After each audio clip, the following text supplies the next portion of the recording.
حضرت علی سے کسی نے پوچھا، یا علی آپ کی زندگی میں کوئی ایسی حسرت جو رہ گئی ہو؟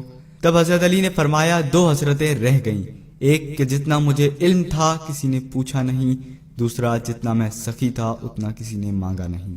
آپ نے فرمایا، زندگی کے 3 سنہری اصول ہمیشہ یاد رکھو۔ ایک، اس سے ضرور معافی مانگو جسے تم چاہتے ہو، دوسرا اسے مت چھوڑو جو تمہیں چاہتا ہے، تیسرا اس سے کچھ نہ چھپاؤ جس پر تم اعتبار کرتے ہو۔ آپ نے فرمایا، دوست سے سنبھل کے دوستی کرو، ہو سکتا ہے وہ کسی دن تمہارا دشمن بن جائے، اور دشمن سے سنبھل کے دشمنی کرو، ہو سکتا ہے وہ کسی دن تمہارا دوست بن جائے۔ زبان کا وزن بہت ہی ہلکا ہوتا ہے، مگر بہت کم لوگ اسے سنبھال پاتے ہیں۔ آپ نے فرمایا، جسم ایک دکان ہے اور زبان اس کا تالا، جب تالا کھلتا ہے تو معلوم ہوتا ہے کہ دکان سونے کی ہے یا لوہے کی۔ زندگی تیز ہواؤں کی مانند ہے، جس نے اس کی آندھیاں برداشت کر لیں وہ کبھی غم کی گھٹا نہیں دیکھتا، سرسبز و شاداب باغ دیکھتا ہے۔ حضرت علی سے کسی نے پوچھا، یہ کیسے پتا چلے گا کہ جو پریشانی یا مصیبت ہم پر آئی ہے وہ اللہ کی طرف سے آزمائش ہے یا ہم پر اللہ کی طرف سے سزا ہے؟ آپ نے جواب دیا، جو مصیبت تجھے اللہ کی طرف لے جائے وہ آزمائش ہے، اور جو مصیبت تجھے اللہ سے دور کر دے وہ سزا ہے۔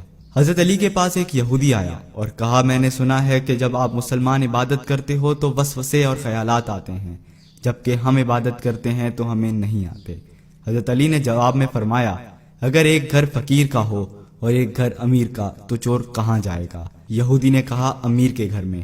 حضرت علی نے فرمایا، تبھی تو شیطان ان کو ستاتا ہے جن کے دل میں اللہ ہو، جن کے دل میں اللہ کی محبت نہیں ہوتی وہاں شیطان کا کیا کام؟ آپ نے فرمایا، جب تمہاری جان کو خطرہ ہو تو صدقہ دے کے جان بچاؤ، اور جب تمہارے دین کو خطرہ ہو تو جان دے کر دین بچاؤ۔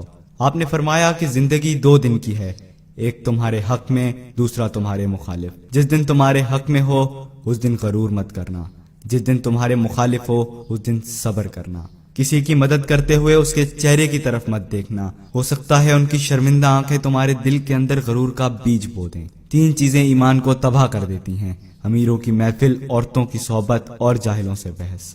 حضرت علی نے فرمایا، جانور میں خواہش اور فرشتے میں عقل ہوتی ہے، مگر انسان میں اللہ تعالیٰ نے دونوں رکھی ہیں، اگر وہ عقل دبا لے تو جانور، اگر خواہش کو دبا لے تو فرشتے کی مانند ہو جاتا ہے۔ آپ نے فرمایا، اپنے جسم کو ضرورت سے زیادہ مت سنوارو، اسے تو مٹی میں مل جانا ہے، سنوارنا ہے تو اپنی روح کو سنوارو، کیونکہ اسے تو رب کے پاس لوٹ کے جانا ہے۔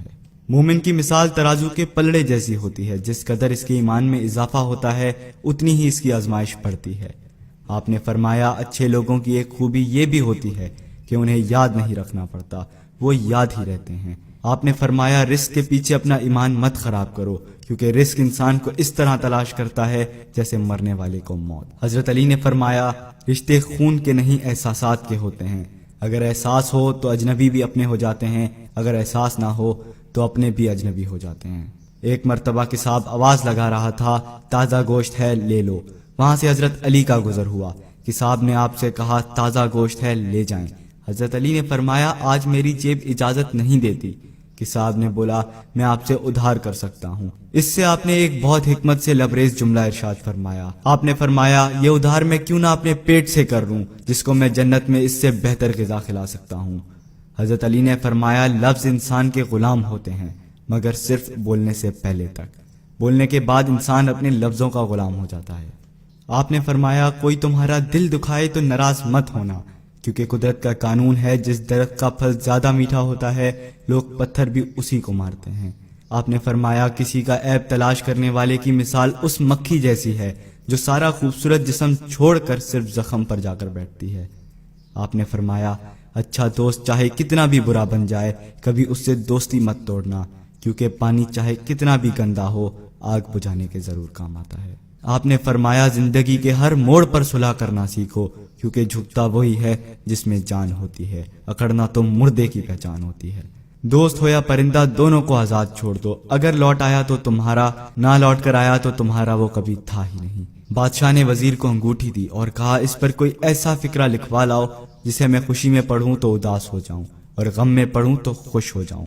وزیر گیا اور انگوٹھی پہ یہ لکھوا لایا کہ یہ وقت بھی گزر جائے گا۔